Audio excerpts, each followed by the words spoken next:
friends, so if you're new here, my name's Kirby and I'm going to teach you how to make a simple stop motion video using Photoshop today. Now I know Photoshop is really terrifying to a lot of people, myself included, but if I can do this, so can you. Okay, so first things first, what even is stop motion? Chances are you've actually seen a good amount of stop motion without even realizing it. It's basically a video that's made up of a series of pictures. It's gotten really big in food and product photography, which is why I decided to learn how to make them.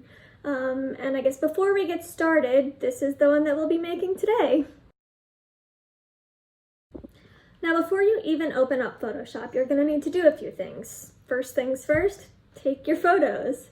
The more photos that you have, the longer and more detailed your video will be, so the number is up to you, but basically you're going to want to take a series of photos that are mostly the same but with slight differences. The best way to achieve consistency here is with a tripod, but you don't need to have one, it just makes your life a little easier. After that, you're going to edit your photos in Lightroom or whatever your preferred photo editing software is. I like to just edit one and then copy and paste the edit settings onto all the other photos because I want them to look exactly the same anyway. And then you might also want to crop your photos. Like if you're making a vertical GIF in Instagram, for example, it's going to need to be a 4:5 aspect ratio, so you'll have to crop it accordingly. And then once you've done all that, open up Photoshop and follow along. Okay, so first things first, you're going to want to create a new project. After that, open up the File menu and go to Scripts and load files into Stack. From there, you can select all of the photos that you want to use for your stop motion.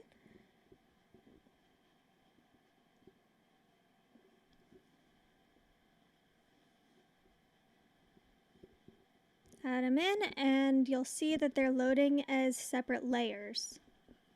Next, you'll want to go to the Window menu up top and then select Timeline so that the timeline strip appears at the bottom.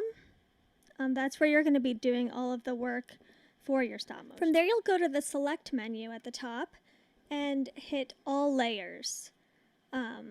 And then once you've got all those layers selected, you can open up the Timeline menu in that little hamburger thing and click Create New Layer for each frame, and new layers visible in all frames.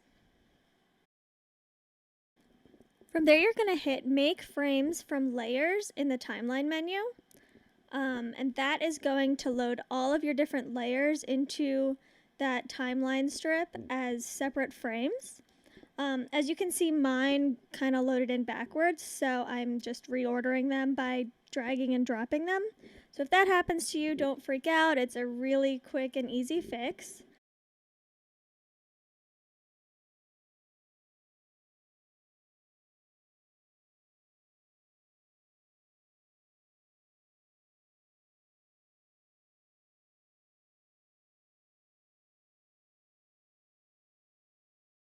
And once you've got everything in the right order, you can change the number of seconds or milliseconds between each frame.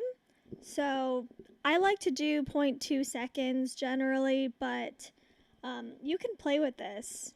Like, try different things, see what works for you. Sometimes you might want some things to happen super quickly and then other things to happen a little slower, so you can just try different things here.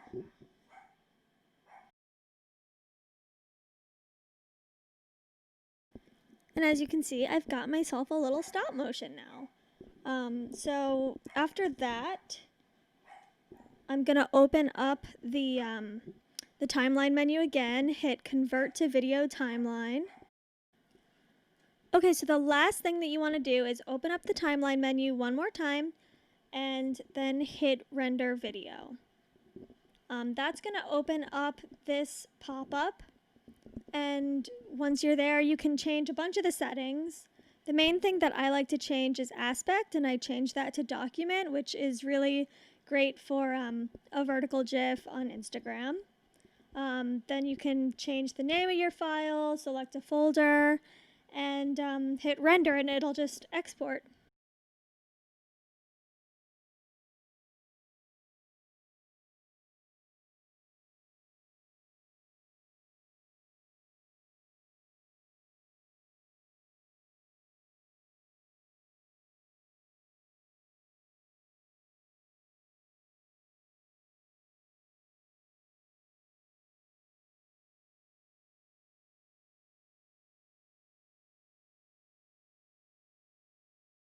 It might take a couple of seconds to export, but that's fine.